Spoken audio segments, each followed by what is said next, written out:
ঢাকার master plan যে detail area plan আছে, সেই এরিয়া প্ল্যানে এখান দিয়ে 120 ফিটের একটা প্রশস্ত রাস্তা রয়েছে এবং এই 120 ফিটের প্রশস্ত রাস্তাটা সরাসরি চলে যাচ্ছে মাদানী এভিনিউ, যেটা 100 ফিটের সাথে সরাসরি যুক্ত হয়েছে এবং 100 ফিট আমরা জানি নতুন বাজার সরাসরি চলে গেছে, গুলশান চলে গেছে এবং এই 100 ফিটের এই পাশটা চলে গেল হচ্ছে কাঞ্চন ব্রিজ যেটা 300 ফুটের সাথে 300 ফিট এবং 300 ফিট ধরে আমরা বসুন্ধরা রেসিডেন্সিয়াল এরিয়া, জলসিঁড়ি এবং আমরা যাচ্ছি এয়ারপোর্ট, উত্তরা, যে কোনো দিকে যেতে পারছি। তো দেখেন ঠিক এরকম একটা সুন্দর লোকেশনে পেছনে যে জায়গাটা দেখতে পাচ্ছেন 90 কাঠা একটা জায়গা, এটার উপরে কন্ডোমিনিয়াম প্রজেক্ট করবে আদিসিয়া প্রপার্টিজ লিমিটেড। আমাদের সঙ্গে যুক্ত আছেন এই কোম্পানির অ্যাসিস্ট্যান্ট জেনারেল ম্যানেজার মান্নান ভাই। মান্নান ভাই, আপনাদের এখানে টোটাল 90 কাঠা জমি, 90 কাঠা জমির উপরে আপনারা মাত্র 3টা টাওয়ার করবেন, বাকি জায়গা কি করবেন?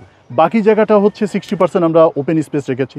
আচ্ছা, যেখানে মানুষ আজকাল কি জমি ছাড়ে নাকি? না, জমি ছাড়ে না, বাট এই সুবিধাটা রাখার উদ্দেশ্য হচ্ছে একটা মানুষ শুধু অ্যাপার্টমেন্টের ভিতরেই থেকে সীমাবদ্ধ থাকে, হ্যাঁ, বাট সে কোনো আদার্স কোনো ফ্যাসিলিটি পায় না। এই ফ্যাসিলিটিগুলো মানে এনশিওর করার জন্যই আমরা জায়গাগুলোকে ছেড়ে দিয়েছি। আচ্ছা আচ্ছা, কিরকম? এখানে রেখেছি যেমন একটা মসজিদ আলাদা, সেই সেন্ট্রালি একটা মসজিদের অ্যারেঞ্জমেন্ট করা আছে। আচ্ছা, মানে 3টে টাওয়ারের মানুষজন সবাই এই মসজিদে গিয়ে নামাজ পড়ে, যেমন একটা মহল্লার মধ্যে একটা মসজিদ থাকে অনেকটা সেরকম, বাট আমার এটা হচ্ছে আমার এই প্রজেক্টের মধ্যে, প্রজেক্টের ভেতরেই থাকবে। আচ্ছা আচ্ছা, এটা ছাড়া হচ্ছে খেলার মাঠ রেখেছি, ওকে, বাচ্চাদের জন্য অন্যান্য অ্যামিউজমেন্ট রেখেছি, জগিং ট্র্যাক আছে। সে চাইলে বিকেলে রাউন্ড শেপ করে একটা ডিজাইন করে একটা পরিধি তৈরি করেছি, যেখানে চাইলে সে বসার একটা অ্যারেঞ্জমেন্ট থাকবে তার জন্য। আচ্ছা আচ্ছা, এই বসার অ্যারেঞ্জমেন্টটা এখানে করা আছে।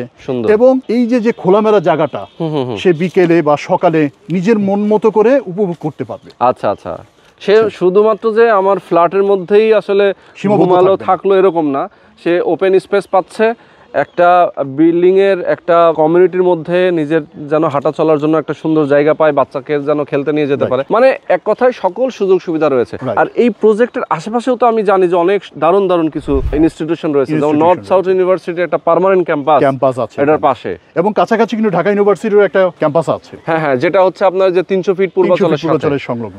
আচ্ছা আচ্ছা, তো দেখেন এত দারুণ একটা লোকেশনে যারা আপনারা চান একটা অ্যাপার্টমেন্টের মালিক হতে, অবশ্যই জমির শেয়ার মূল্য 16,50,000 টাকা, 1500 স্কয়ার ফিটের জন্য, যেটা আপনার ফেব্রুয়ারি পর্যন্ত। আর এখানে 1845 স্কয়ার ফিটের একটা আছে যেটা 20,50,000 টাকা শেয়ার মূল্য। কনস্ট্রাকশনের টাকাটা সে আস্তে আস্তে দিয়ে বিল্ডিংটা, এবং শেয়ারের মূল্যটাও কিন্তু সে আস্তে আস্তে পরিশোধ করবে। আচ্ছা আচ্ছা, শেয়ারের মূল্যটাও আস্তে আস্তে পরিশোধ করতে পারছে। তো দেখেন দর্শক, আপনারা চমৎকার এই জায়গাটাতে একদম রিজনেবল প্রাইসের মধ্যে যারা একটা অ্যাপার্টমেন্টের মালিক হতে চান, অবশ্যই আপনারা যোগাযোগ করবেন স্ক্রিনে দেখানো ফোন নাম্বারে।